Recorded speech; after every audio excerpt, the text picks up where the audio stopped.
ओम श्री गुरुवे नमः। सभी को प्रणाम। आज इस वीडियो में हम चर्चा करेंगे अध्यात्म और विज्ञान एक दूसरे के शत्रु नहीं, मित्र है, एक दूसरे के पूरक है। एक भ्रांति ने धर्म और विज्ञान को एक दूसरे का विरोधी बना दिया है। आज हम जिस समय में जीवन जी रहे हैं, ये एक भ्रांति का युग है, जहाँ धर्म और विज्ञान को परस्पर विरोधी करार दिया गया। कुछ बुद्धिजीवियों ने कहा कि मनुष्य की जो प्रगति आज हम देख रहे हैं, उसका मूल कारण विज्ञान का विकास है, वरना धर्म और अध्यात्म तो प्रगति के स्थान पर अवनति की ओर ले जाता है।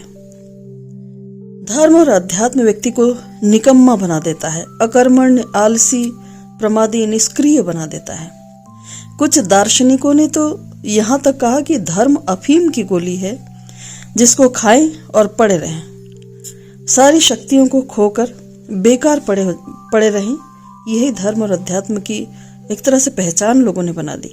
किंतु परम पूज्य गुरुदेव ने पदार्थ विज्ञान और अध्यात्म दोनों को एक दूसरे का पूरक बताया है।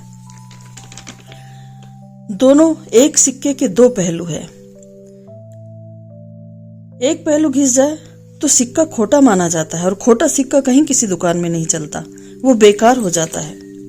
कुछ ऐसा ही है धर्म और विज्ञान। ये दोनों एक दूसरे के सहयोगी है।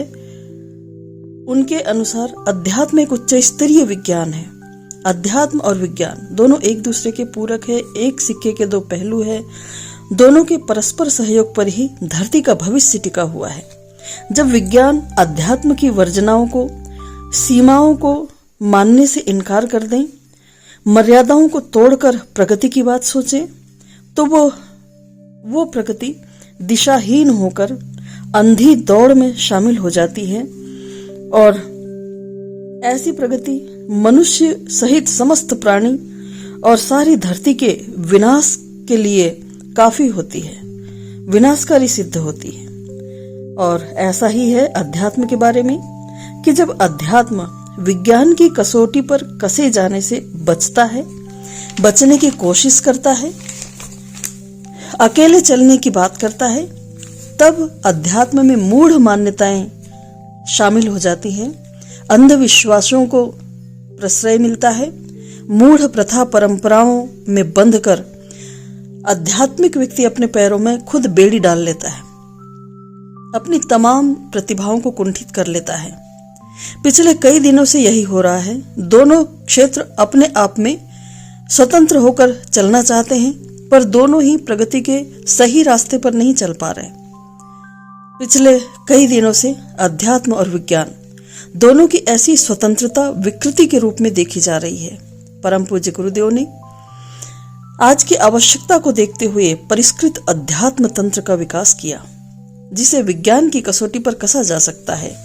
ऐसा अध्यात्म तंत्र जो अंधविश्वास और मूढ़ परंपराओं की बेड़ियों से मुक्त है, जो मनुष्य को उंगली पकड़कर हर कदम पर सही मार्ग पर उज्जवल भविष्य की ओर लेकर चलता है, जिसको अपनाने से मनुष्य का व्यक्तिगत जीवन सुखी, संतुष्ट, उन्नतशील, पारिवारिक जीवन स्नेह, सहयोग, सहकार से भरा पूरा, सामाजिक जीवन खुशहाल, सहकार युक्त, आनंद से भरा हुआ, धरती पर स्वर्ग सा प्रतीत होता हुआ महसूस होता है।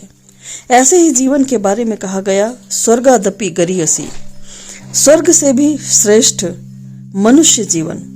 परम पूज्य गुरुदेव ने विज्ञान से भी आशा की है कि वह अध्यात्म की सीमा बंधन में रहे, जिससे वह प्रगति, मनुष्य और इस सृष्टि के विकास में सहयोगी बने, विनाश का कारण नहीं बने।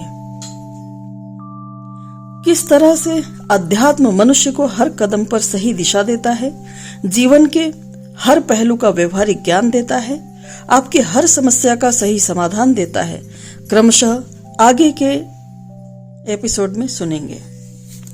सभी को प्रणाम। आज की बात समाप्त।